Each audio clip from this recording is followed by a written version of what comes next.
Oh, good day guys. Tamang-tama, nandito na naman tayo sa loob ng showroom. At nafe-feel ko na mukhang pabili kayo ng bagong sasakyan. Baka hanap ninyo ay compact SUV dahil yun naman ang nauuso ngayon. Hanap ninyo ay tipid sa gasolina, budget friendly, cute o gwapo ang design. At pasok sa mga nauuso ngayon na high-tech, futuristic. Baka ito hinahanap ninyo. Ang 2026, 2027 BYD Atto 2. Yun, no? At since na bago lang ito, at bago ko lang rito nakita, hindi ko pa kabisado ang features nito, tara samahan nyo ko, ikutan natin to. For the meantime, ang hawak ko lang ngayon ay ang kanyang price list. Well, tatlo ang variant meron nito. Okay? Dalawa ang DMI, isa ang EV. Itong nasa likuran po ninyo ay EV. Okay? Sa DMI, meron tayong dynamic. Ang price po niyan ay nasa 1,048,000. Premium naman is 1,258,000. While yung EV, ito mismo, o premium, okay, nasa 1,338,000. So guys, kung sakaling buying po kayo, papakash man yan, bank PO, in-house financing, comment down below, i-message nyo ako, i-follow nyo ako sa aking Facebook page mga ka-idol. Kung nanghihingi po kayo ng free quotation, walang problema, bibigyan po kayo ng instant quotation mga ka-idol. Okay, so for you to know, pagdating sa dalawang variant na DMI, okay, ang range po ng DMI natin o yung plug-in hybrid natin ay nasa 1,045 kilometers combined range yan mga ka-idol.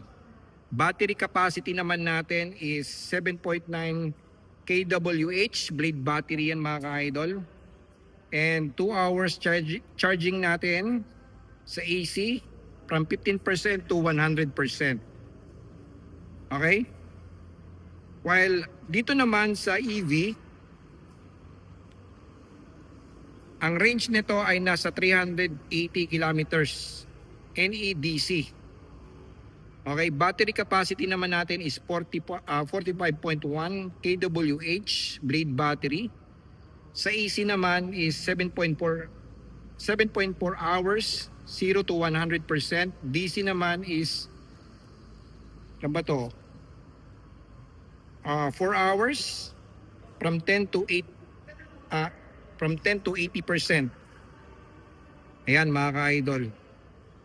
5 seating capacity na halos kasing laki o kasing laki na nga ng Toyota Race.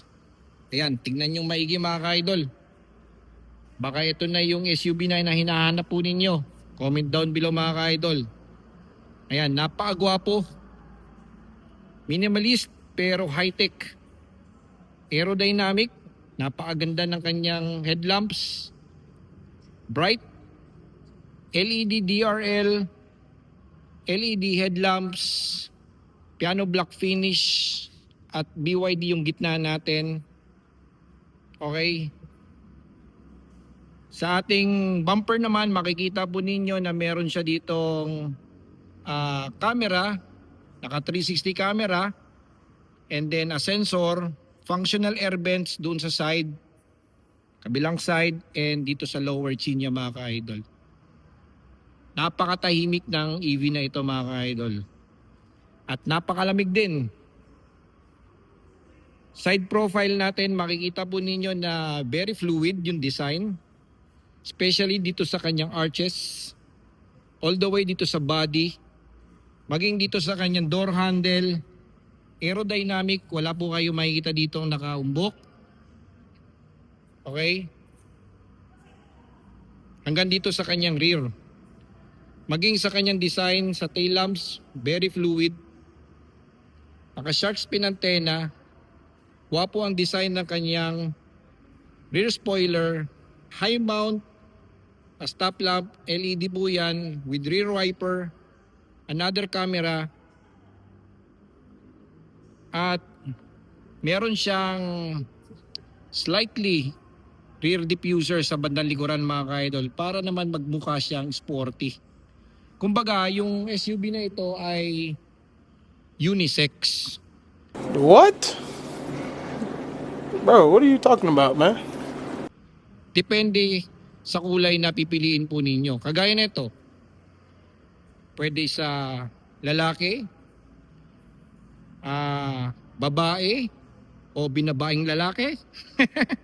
Di ba? Okay? And you have a premium plastic dito. Yung design na yan. Tapos may insert pa dito na body color. Insert din dito body color. At napansin ko ay mataas yung kanyang ground clearance na wherein hindi po kayo kakabahan o matatakot na ah,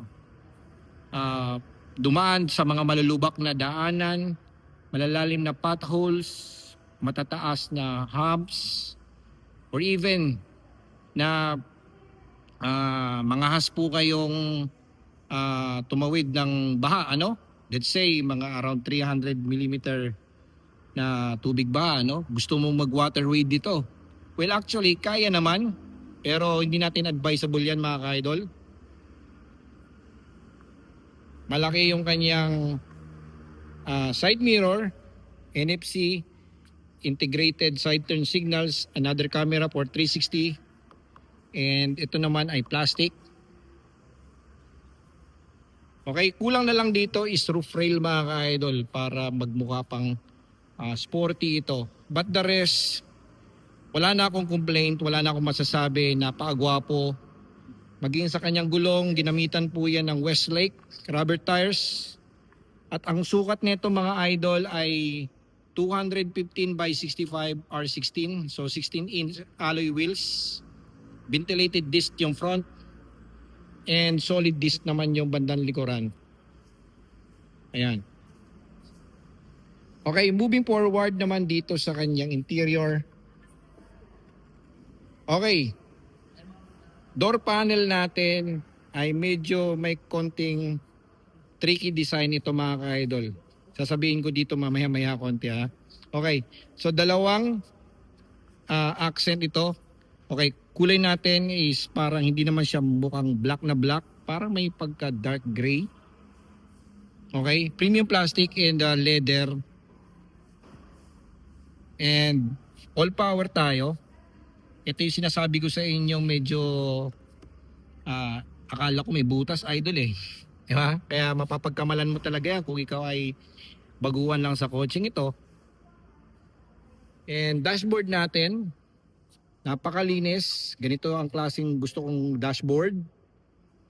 Okay. Instrument cluster, napaka solid, napakalinaw na parang cellphone. Okay. Touchscreen infotainment, malaki rin, napakalinaw, napakagwapo. At yung ating steering wheel, yan, 3-spoke steering wheel with controls mga ka-idol. Napaka-minimalist ng design. Airbag din natin. Tilt and telescopic yung steering natin. And gitna naman natin, ayan mga ka-idol, oh. Push start engine, halos hindi mo makita. At ito naman ay akala mo parang maliit na makeup kit.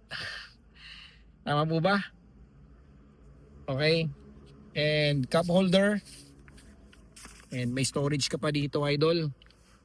Yan. Pagdating sa upuan naman ay wala akong masasabi kapag BYD ang pinag-uusapan dahil napaka-premium ng design. Very sporty, very elegant. Maging yung kanyang seat material na ginamit ay napaka-solid, komportable, at syempre makakahinga talaga ang inyong katawan dahil may mga dotage dito.